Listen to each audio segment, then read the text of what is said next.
오늘날 우리가 누리는 평화는 얼마나 연약한 것일까요? 지구 반대편에서 들려오는 분쟁의 소식은 그저 먼 나라의 이야기일 뿐일까요?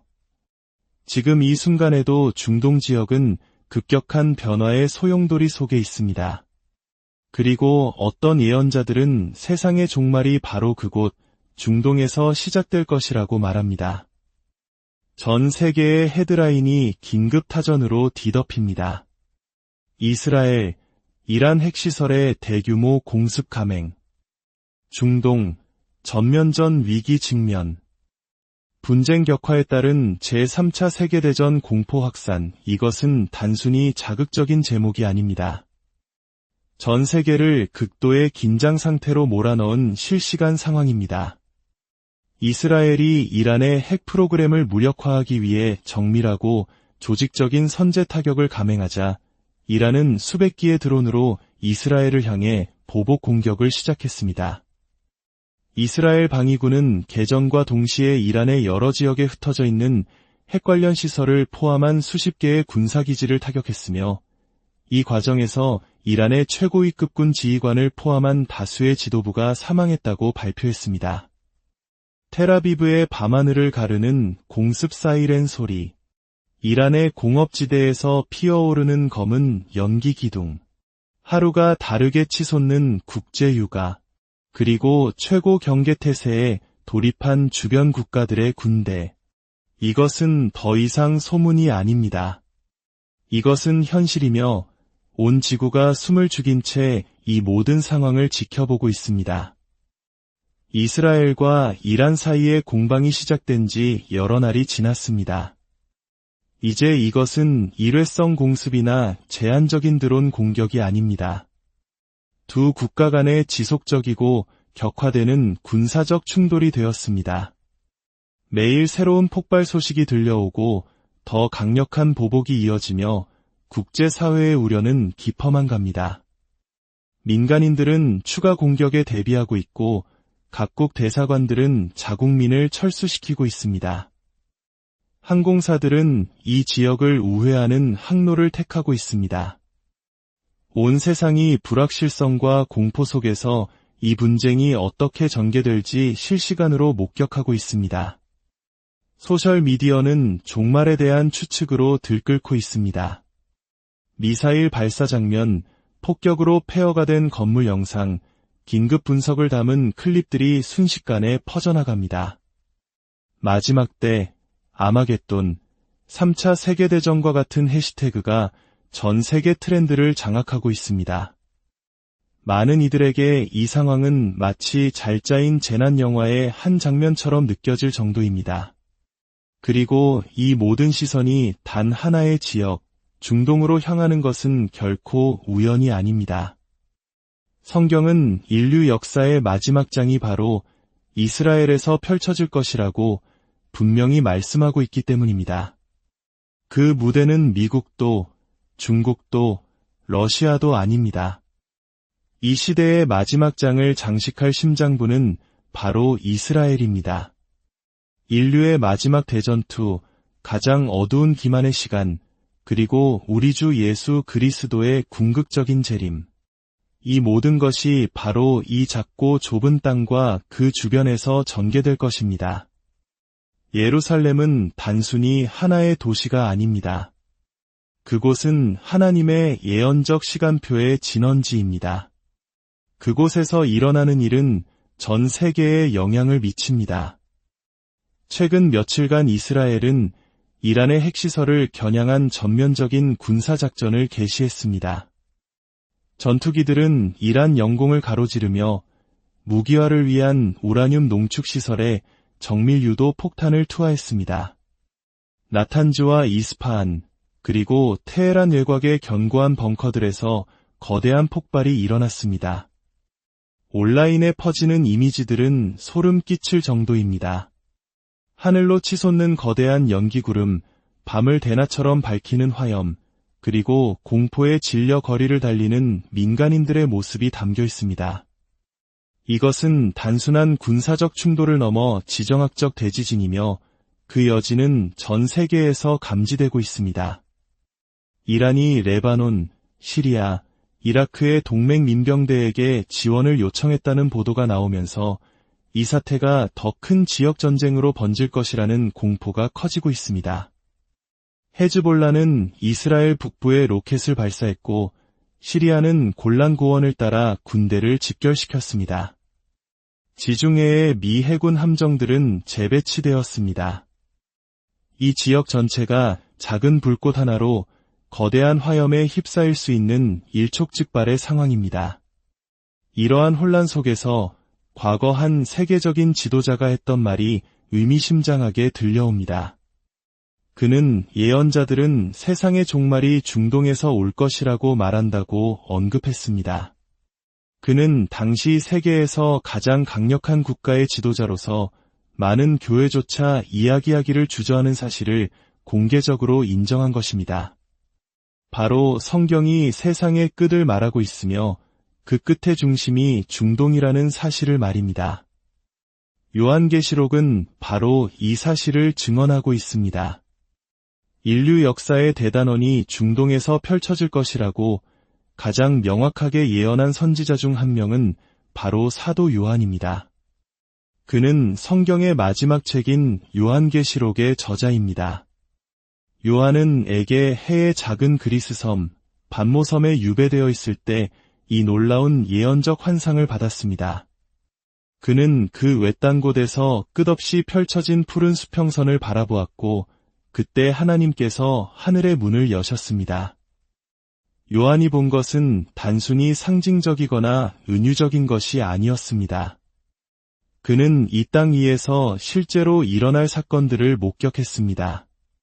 그는 수천 년 후의 미래를 내다본 것입니다. 만약 이 세상의 미래에 어떤 일이 닥칠지 알고 싶다면 요한계시록을 펼쳐보십시오. 성경의 이 마지막 책은 마지막 날에 일어날 최종적인 사건들을 드러내고 있습니다. 그리고 그 미래의 사건들 대부분은 중동, 특히 이스라엘과 예루살렘을 중심으로 펼쳐집니다. 오늘날 세계에서 가장 폭발적인 지역이 성경이 이 시대의 마지막 사건들이 일어날 것이라고 예언한 바로 그 장소와 일치한다는 것은 결코 우연이 아닙니다. 성경이 마지막 때에 중동에서 일어날 것이라고 말하는 주요 예언적 사건들을 몇 가지 살펴보겠습니다. 첫째, 예루살렘의 제3성전이 재건될 것입니다. 이것은 성경 예언의 중추적인 사건입니다. 마태복음 24장 15절에서 예수님께서는 선지자 다니엘을 통해 말씀하신 멸망에 가증한 것이 거룩한 곳에 서는 것을 보게 될 것이라고 직접 경고하셨습니다. 적그리스도가 성전에 들어가 자신을 하나님이라고 선포하는 이 신성 모독적인 행위는 바로 이 제3성전 안에서 일어납니다. 그 성전은 아직 존재하지 않지만 그것을 위한 준비는 이미 이스라엘에서 진행 중입니다. 예루살렘의 성전 연구소는 이미 성전 예배에 필요한 많은 기구들을 복원해 놓았고 제사장들의 의복도 제작되었습니다. 흠없는 붉은 암송아지를 찾으려는 노력도 계속되고 있습니다. 우리는 지금 예언의 그림자 속에서 살고 있습니다. 둘째, 요한계시록 11장에 묘사된 두 증인이 중동에서 그들의 신성한 사명을 수행할 것입니다. 그들은 예루살렘에서 1260일 동안 굵은 베옷을 입고 예언할 것입니다. 세상은 이 두 선지자가 하늘에서 불을 내리고 비를 멈추게 하며 땅에 재앙을 내리는 것을 경외심으로 지켜볼 것입니다. 그리고 그들의 증언을 마친 후 그들은 짐승에게 죽임을 당하고 그들의 시신은 사흘 반 동안 예루살렘 거리에 놓일 것입니다. 성경은 전 세계 사람들이 그들의 시체를 보며 기뻐하고 축하할 것이라고 말합니다. 그러나 그때 하나님께서 그들에게 생기를 불어넣으실 것이고 그들은 다시 일어나 원수들이 보는 앞에서 하늘로 올라갈 것입니다. 이 모든 일이 바로 중동의 심장부 예루살렘에서 일어날 것입니다. 셋째, 예수 그리스도의 재림 또한 중동에서 이루어질 것입니다. 스가랴 14장 4절은 이렇게 말씀합니다. 그날에 그의 발이 예루살렘 앞곳 동쪽 감람산에 서실 것이요 감람산은 그 한가운데가 동서로 갈라져 매우 큰 골짜기가 되어서 산 절반은 북으로 절반은 남으로 옮겨지고 이것은 시적인 표현이 아닙니다. 문자 그대로의 예언입니다. 예수님께서는 하늘의 군대와 함께 하늘에서 내려오셔서 그의 발로 감람산을 밟으실 것입니다. 이 산은 그가 부활하신 후 승천하셨던 바로 그 장소이며 영광 가운데 다시 돌아오실 바로 그곳입니다. 넷째, 아마겟돈의 최후의 전투가 중동에서 펼쳐질 것입니다. 요한계시록 16장 16절은 새 영이 히브리어로 아마겟돈이라 하는 곳으로 왕들을 모으더라 라고 기록합니다. 이 장소는 이스라엘 북부에 위치한 무깃도 골짜기를 가리킵니다. 이곳은 고대부터 수많은 전쟁이 치러진 격전지였습니다. 그러나 모든 전쟁을 끝낼 마지막 전쟁이 바로 그곳에서 일어날 것입니다. 세상의 군대들이 예루살렘을 대적하여 모일 것이나 예수님께서는 그의 입의 검과 그의 강림의 광채로 그들을 물리치실 것입니다. 그리고 마침내 재림하신 후 예수님께서는 그의 천년왕국을 세우실 것입니다. 그는 예루살렘에서 다윗의 보좌에 앉아 천년 동안 통치하실 것입니다. 이것은 비유가 아닙니다. 이것은 이사야, 예레미야, 에스겔을 포함한 구약의 수많은 예언들의 문자 그대로의 성취입니다. 평화가 예루살렘으로부터 흘러나올 것이며 모든 민족이 왕을 경배하러 올 것입니다. 그렇습니다. 세상의 종말이 중동에서 올 것이라고 말하는 예언자들이 있다는 말은 절대적으로 옳았습니다. 성경은 바로 그 사실을 말하는 예언자들로 가득 차 있습니다. 우리는 요한계시록이 그 어느 때보다도 더 현실적으로 다가오는 시대에 살고 있습니다. 뉴스 헤드라인, 전쟁들, 열방의 흔들림, 이 모든 것은 정치나 군사력보다 더 위대한 어떤 것을 가리키고 있습니다. 바로 예수 그리스도를 가리키고 있습니다. 이 시대에 꼭 필요한 이 메시지가 더 많은 영혼에게 닿을 수 있도록 이 영상을 공유하고 좋아요를 눌러 하나님의 뜻을 전하는 일에 동참해 주십시오. 여러분의 작은 행동이 누군가에게는 영원한 소망의 빛이 될 수 있습니다. 만약 여러분이 주 예수 그리스도를 진정으로 알기 원한다면 단지 멀리 있는 관념이나 역사적 인물이 아니라 지금 살아계신 그대로의 그분을 알기 원한다면 요한계시록으로 가십시오. 왜냐하면 요한계시록은 예수 그리스도의 계시이기 때문입니다. 요한계시록 1장 1절은 예수 그리스도의 계시라 이는 하나님이 그에게 주사 반드시 속히 일어날 일들을 그 종들에게 보이시려고 그의 천사를 그 종 요한에게 보내어 알게 하신 것이라고 말씀합니다. 이것은 성경의 마지막 책입니다. 하나님께서는 그의 기록된 말씀을 어떻게 마무리하기로 선택하셨을까요? 바로 그의 아들이 높임을 받고 영광을 받으시며 통치하시는 환상으로 끝맺으십니다. 살아계신 하나님의 아들을 높이는 것 외에 하나님의 말씀이 어떻게 더 합당하게 끝날 수 있겠습니까? 그분은 단순히 선지자나 위대한 스승, 희생제물일 뿐만 아니라 만왕의 왕이시요 만주의 주이십니다. 만약 여러분이 예수님을 베들레헴의 구유나 갈보리의 십자가에 못 박힌 모습으로만 제안하고 있다면 친구여, 당신은 아직 그분을 온전히 보지 못한 것입니다. 요한계시록은 예수님을 약하고 고통받으며 숨겨진 분으로 묘사하지 않습니다. 오히려 모든 영광 가운데 보좌에 앉으시고 천사들의 경배를 받으시며 전능한 능력으로 다시 오셔서 열방을 다스리시고 전쟁의 용사로 돌아오시는 그분의 참모습을 드러냅니다. 어떤 사람들은 예수님을 과거에 가두고 싶어 합니다. 이미 오셔서 기록된 모든 것을 성취하셨음에도 불구하고 구약의 먼 예언 속에만 머물게 하고 싶어 합니다. 어떤 사람들은 예수님을 구유의 누인 아기로 남겨두고 싶어 합니다. 안전하고 작고 위협적이지 않은 베들레헴의 별빛 아래 조용한 아기로 말입니다.